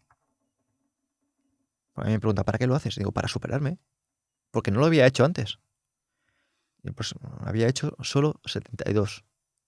Y ahora he hecho más de 100. He hecho más de 110 horas. Entonces, aproximadamente en lugar de 110 voy a hacer 150. Y si puedo, haré más. Y eso es un ser humano. Una persona que trata de superarse de dentro a fuera, no de fuera a dentro. Y creo que no estamos preparados, pero porque nosotros mismos nos limitamos. ¿Qué estás esperando? ¿Que te pasen un PDF de cómo hacerlo? ¿Cómo hacerlo? Cierra el buzón. Si vas a ahorrar dinero. Ya verás qué bien. ¿Y no tienes miedo de perder masa muscular? Al revés. Te sorprenderá de lo bien que funciona el cuerpo sin comer. Es una maravilla. Yo igual, esta semana estoy otra vez de ayuno. No voy a hacer 5 días, pero lo hago porque me despeja la mente. Estoy aquí contigo y me siento afilado. Y ayer entrené y hoy cuando vuelva a Madrid saldré a correr. ¿Y lo harás en ayunas? Sí. Pero no pasa nada. El tema es, yo lo sé y porque lo he probado. Ahora la pregunta es, ¿quieres saberlo tú? Sí, pues hazlo. ¿Pero cómo lo hago? Hazlo. Y lo mismo te va a pasar con el silencio y lo mismo te va a pasar con el agua fría. ¿Pero cuánto tiempo me pongo? Vale, ¿puedes estar 10 segundos? No lo sé. Pues pruébalo. ¿Y 20 segundos? No lo sé. Pues pruébalo. Dime cuánto puedes estar. ¿Y si enfermo? Si enfermas por pasar 20 segundos en el frío, te da una información muy valiosa sobre el tipo de persona que eres, sobre tu fragilidad. Entonces, no habrás perdido, habrás ganado. Pero ¿quién se hace estas preguntas? Si estamos todos muy distraídos. ¿Cómo consigues ser, hablando de distracción, Y que mencionabas antes a David Hawkins, se habla mucho de que por encima del amor estaría la autenticidad. ¿Cómo se puede ser auténtico en un mundo donde todo el mundo está buscando parecerse a ese referente? Pues entendiendo,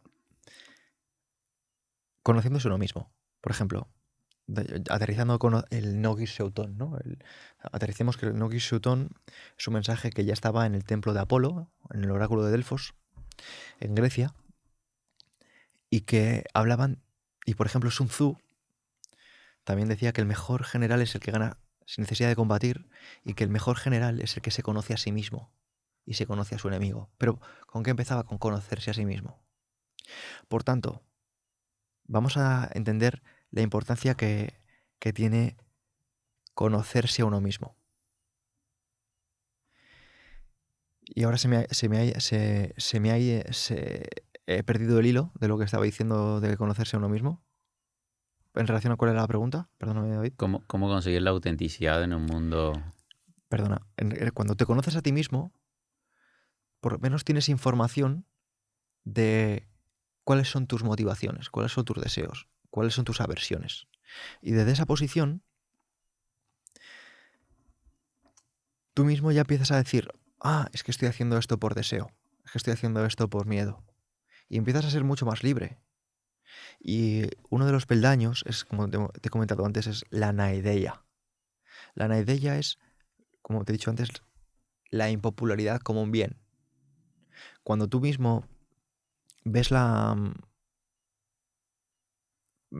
conoces a ti mismo en el sentido de conoces que el ser humano tiene ciertos mecanismos automáticos que son sesgos.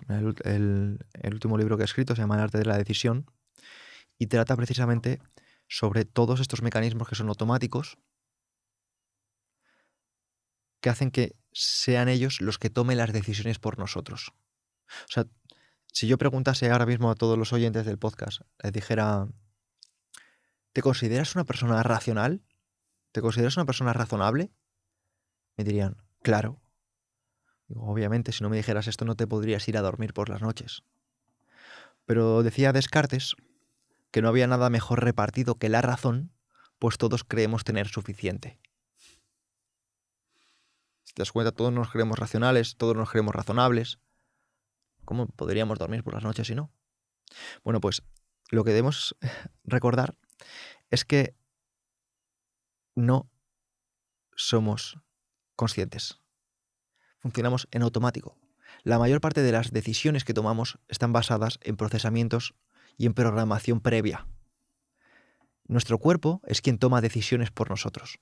Esto es la hipótesis del marcador somático de Antonio Damasio, que de hecho en el libro le explico más. Aquí voy a explicar el funcionamiento de estos sesgos. Estos sesgos hacen que tomemos decisiones, como por ejemplo, para aterrizar los sesgos de grupo, pues todo el mundo conoceremos el FOMO, Fear of Missing Out, el tener miedo a quedarnos fuera. ¿Qué estará haciendo la gente? Están aquí y yo aquí, me lo estoy perdiendo. Esto es un sesgo. Tú no te quieres quedar fuera. ¿Por qué? Porque antiguamente quedarse fuera significaba la muerte. Antes, por ejemplo, en la antigua Grecia, en Roma, lo peor que te podrían hacer era el ostracismo. El ostracismo era el destierro. Quedarte desterrado de tu gente, de tu hogar, de tu grupo, de los que son como tú. Ahora mismo el ostracismo no se ve de esa forma porque tú no te ves desconectado de nadie porque tienes un móvil, ¿no? Pero antiguamente sí era algo terrible. Pero no termina ahí la historia, ¿no? Por ejemplo, la falacia del colectivo. Para seguir hablando de sesgos. La falacia del colectivo es asumir que existen grupos. Por ejemplo, la derecha, la izquierda, la sociedad, la clase obrera. Esto son falacias. ¿Por qué? Porque estás asociando que son grupos de personas. Y solo es un grupo de personas. Solo es un individuo. Las decisiones no las toman grupos de personas. Las toma una persona. Tú no te puedes tomar un café con la clase obrera. Te podrás tomar con una persona que se autodenomine obrero. Pero tendemos a ser nosotros los que colectivicemos a las personas, a los grupos. Cuando no, estos son errores porque caemos en sesgos, porque necesitamos simplificar las cosas, aterrizarlas de forma simple. Otro sesgo es la ignorancia pluralista. La ignorancia pluralista viene a decir cuando tú ves que un restaurante está lleno o vas a comprar un libro porque es bestseller. No, si es bestseller tiene que ser bueno. Eso es ignorancia pluralista. Porque crees que algo lo haya hecho mucha gente lo convierte en bueno. O este programa lo ve mucha gente, vamos a verlo. Esta película tiene muy buenas críticas, vamos a verla. Hay mucha gente viéndola, ¿no? Otro sesgo, muy interesante. El efecto espectador.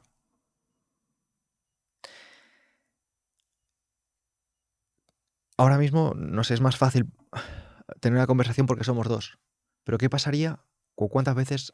Yo esto lo veo, por ejemplo, en los workshops, cuando hay un grupo de, imagínate, de 40, 50 personas y tú te quedas de brazos cruzados esperando que hable alguien.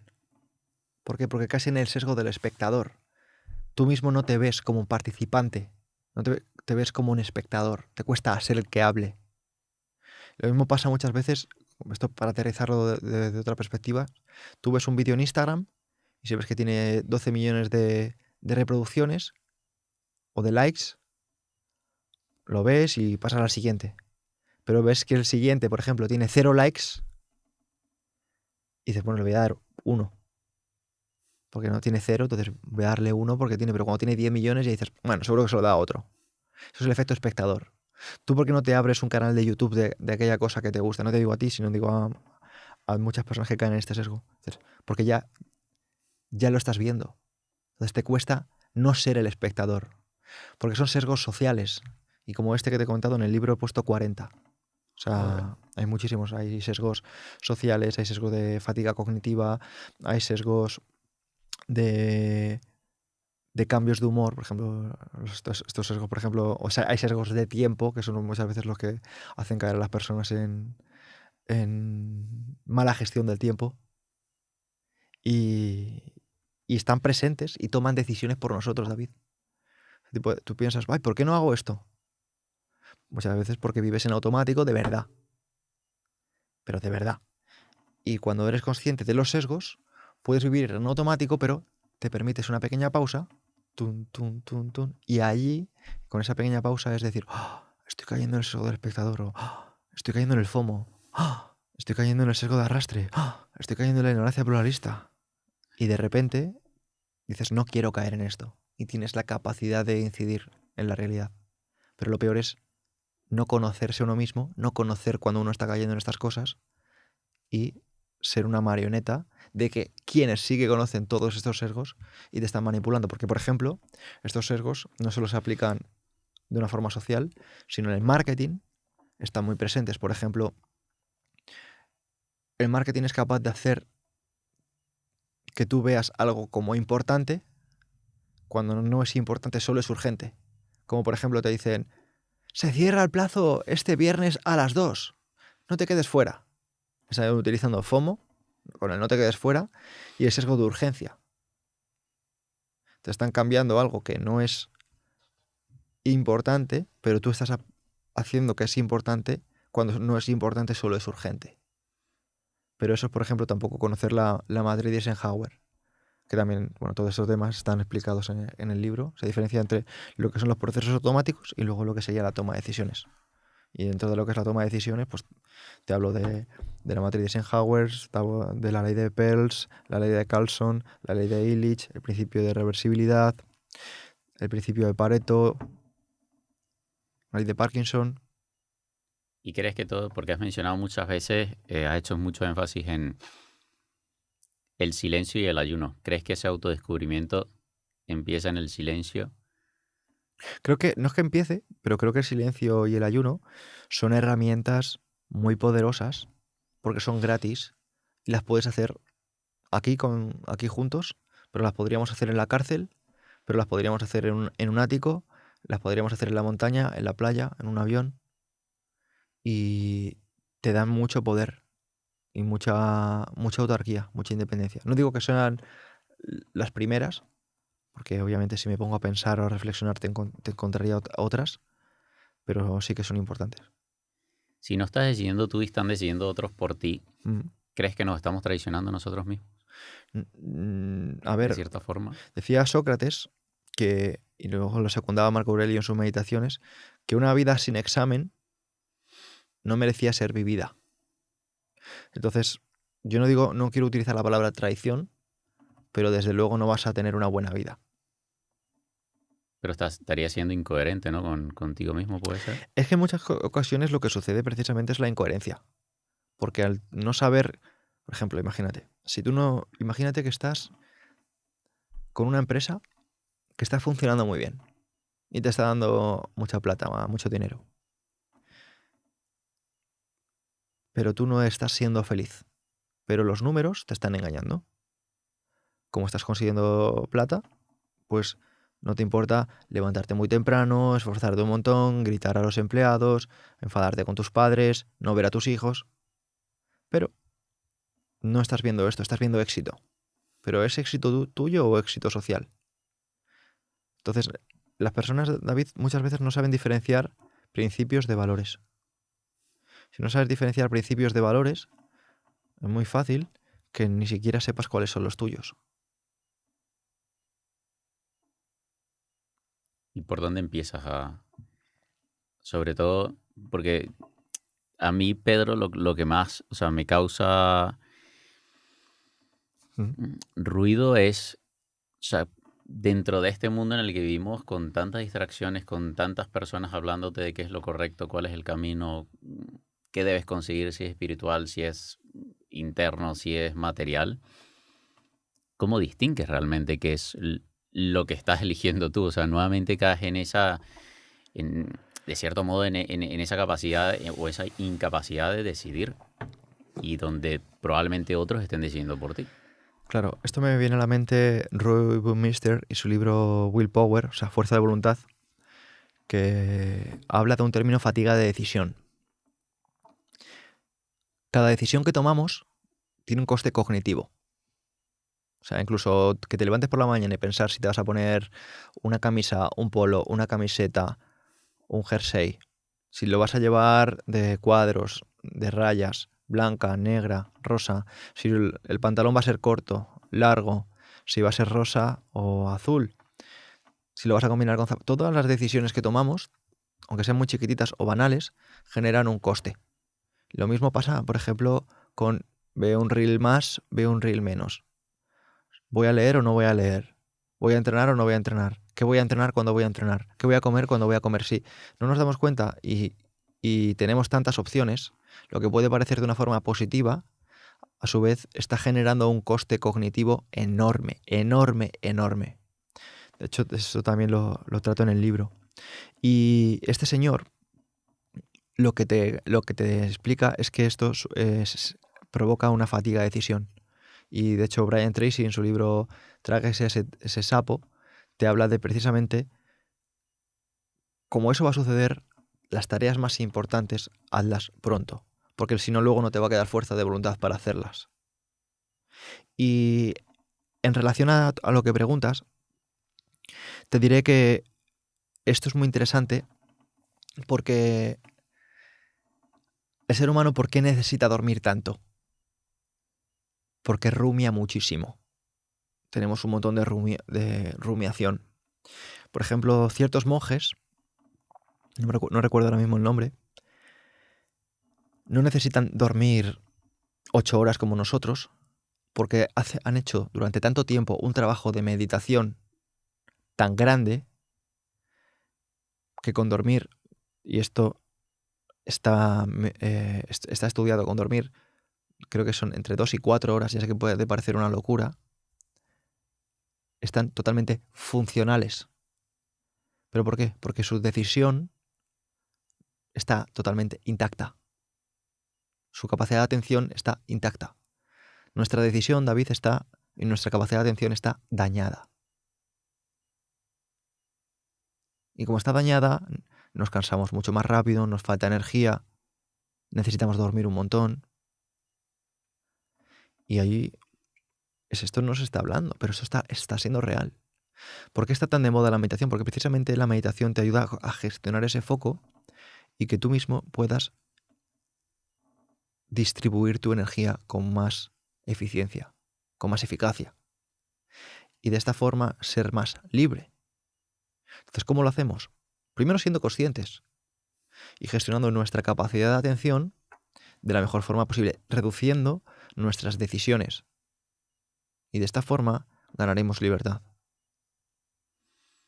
El título de tu libro es, de hecho me gustó bastante, el arte de decidir, ¿no? Sí, el arte de la Dijiste, decisión. de la decisión. Me gusta, bueno, te lo pregunto porque me llama la atención. ¿Crees que se está convirtiendo en un arte el poder decidir? O sea, cuando tú, por ejemplo, entras a un supermercado y crees que eres tú el que está decidiendo cuando está perfectamente ubicado cada producto, la iluminación, ¿crees que se está convirtiendo en un arte? Bueno, es que, de hecho, si te pudiera contar, hay 5 mecanismos de procesamiento de información. Los más famosos son el sistema 1, el sistema 2, que son de los que habla Daniel Kahneman. Pero, por ejemplo, también tenemos algo que acabamos de mencionar ahora de soslayo, que es la economía cognitiva. Economía cognitiva es, dependiendo del número de decisiones que hayas tomado antes, vas a funcionar de una forma más automática o más reflexiva. Esto, por ejemplo, Daniel Kahneman lo estudia, por ejemplo, con jueces del Tribunal Supremo, cómo fallan en sus resoluciones según van tomando más resoluciones. O sea, no es lo mismo las decisiones que toman a las 12 de la mañana que las que toman a las 9. ¿Por qué? Porque ya llegan mucho más fatigados. Esto sería lo que es la economía cognitiva. Luego, por ejemplo, tenemos el priming. El priming es las palabras a las que estamos expuestos, o los primados, por ejemplo. Primados, que hay 5 tipos de primados, pero para aterrizarlo aquí de una forma rápida contigo, está, por ejemplo, el lenguaje que nosotros utilicemos. No somos conscientes, David, pero, por ejemplo, dependiendo de las palabras que nosotros utilicemos o a las que estemos expuestos durante nuestro día, vamos a tomar una serie de decisiones o van a afectar hasta nuestra fisiología. Por ejemplo, si nosotros estamos muy acostumbrados a escuchar palabras como dolor, tensión, malestar, angustia, ansiedad, depresión, sin querer, cuando vayamos, por ejemplo, a hacer ejercicio, vamos a tirar muy distinto a si escuchamos la palabra vigor, fortaleza, entusiasmo, ganas, maestría, excelencia, pundonor, coraje, audacia. Cuando nosotros tenemos un lenguaje o cuando nosotros escuchamos otro lenguaje, sin querer, nuestro cuerpo reacciona de una forma o de otra. Las palabras que nosotros utilizamos calan en nuestro inconsciente, lo sepamos o no, pero están, de hecho, por ejemplo, en marketing eso se utiliza muchísimo.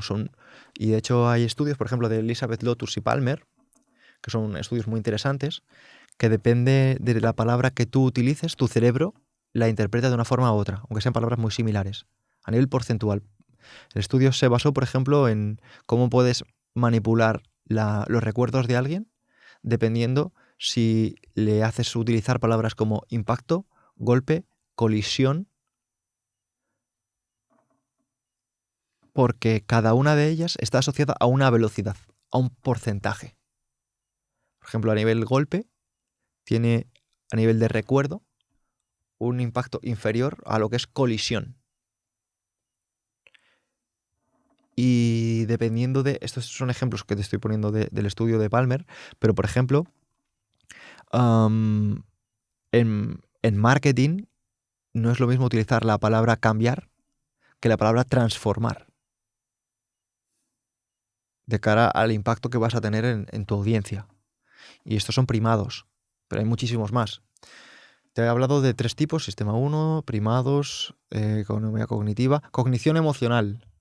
Cognición emocional, esta es súper interesante porque el cuerpo muchas veces toma... Todo eso está en el libro, o sea, si alguien quiere profundizar. Si somos conscientes, tomamos muchas decisiones de forma automática en función a lo que vemos y lo oímos y olemos. Esto es la cognición emocional. Por ejemplo, si tú ves a alguien, por ejemplo, muy fuerte, a ti te puede generar rechazo. O alguien que tenga una barba te puede generar rechazo o atracción. O sea, obviamente va en función de cada persona, dependiendo de lo que tengamos en nuestra mochila. Claro. No es lo mismo, por ejemplo, el olor que tenga una habitación que nos va a generar una cosa u otra. Y eso, por ejemplo, las grandes marcas lo saben. Saben, por ejemplo, lo acostumbrados que estamos a mirar a cierta altura. Saben, por ejemplo, la distribución de ciertos productos o los colores que tienen ciertos productos. Es cognición emocional. Y están detrás de gran parte de nuestra toma de decisiones. Otro proceso de toma de decisiones es muy interesante, te lo he desarrollado al principio del podcast, es el framing, distinto al priming, ¿no? El marco, el encuadre. El encuadre, no voy a ser redundante, sencillamente voy a recordar un poco qué era. Es una misma situación, te pueden cambiar el encuadre para que algo que podías ver positivo empieces a verlo negativo. O algo que veías muy negativo empezar a verlo en positivo. Eso, por ejemplo, lo hacen muy bien cuando tú ves una marca, en lugar de decirte 90 euros al mes, te dice por solo 3 euros al día. ¿Entiendes? Es lo mismo, pero te ha cambiado el encuadre. Y de esa forma a ti te hace una percepción de precio más bajo para que te sea más fácil comprarlo. Estos son procesos de toma de decisión. Y luego el número 5... Se me acaba de volar. Te lo dejaré En el libro. Te lo dejaré para que alguien lo quiera seguir profundizando. ¿Crees que me llama la atención todo esto? Porque, bueno, hay mucha gente que no le gusta que uno llame o que hable de manipulación, pero ¿crees que de cierto modo nos manipulan para que elijamos algo que probablemente no quisiéramos elegir? Vale, primero, yo estoy cansado de que se vea la manipulación como algo malo.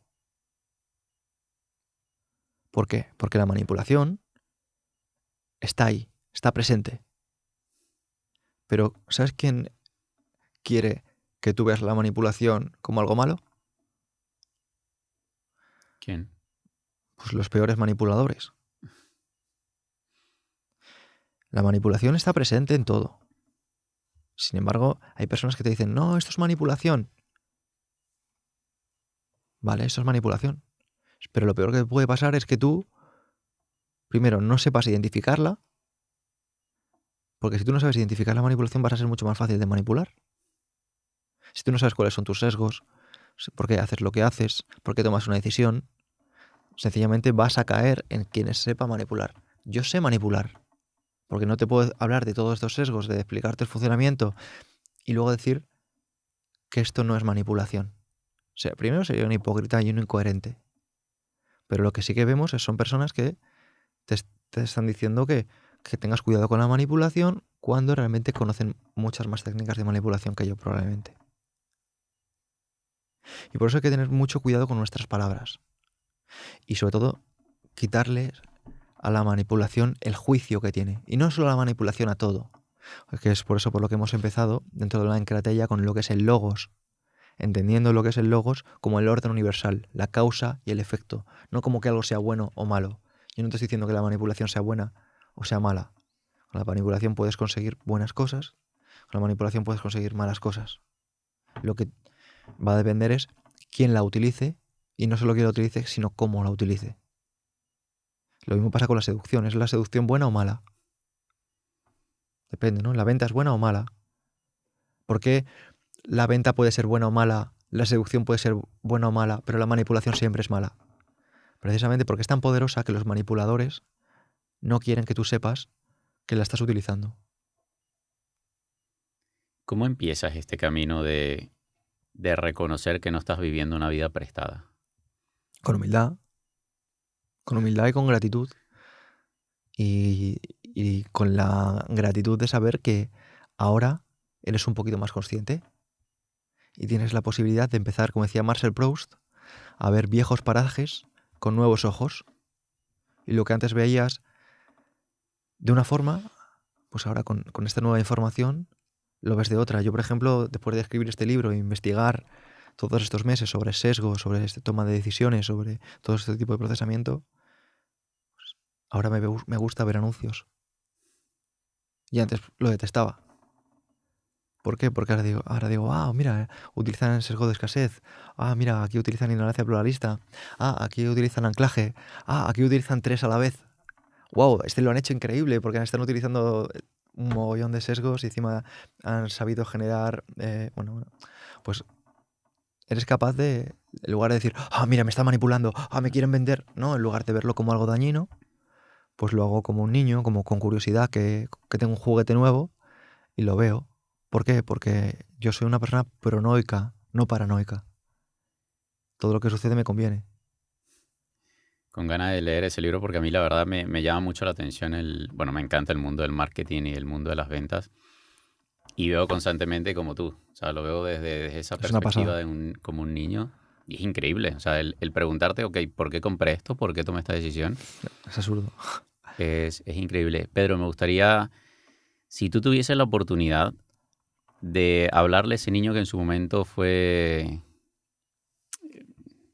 de cierto modo, bueno, le molestaron o le fastidiaron estos matones, como tú les llamas, o una persona que te esté escuchando, que te vaya a escuchar y esté sufriendo, esté atravesando una situación similar, a día de hoy con lo que sabes, ¿qué recomendación le darías a ese Pedro de niño o a esa persona que se identifica con ese Pedro de niño?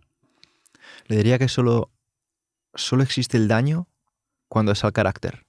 Y el daño al carácter solo nos lo hacemos nosotros. Que sea fuerte, que va a ser aún más fuerte y que tenga fe. Que todo va a salir perfecto. Qué bonito. Gracias por haberte venido, Pedro. Gracias a ti, he disfrutado mucho. Gracias.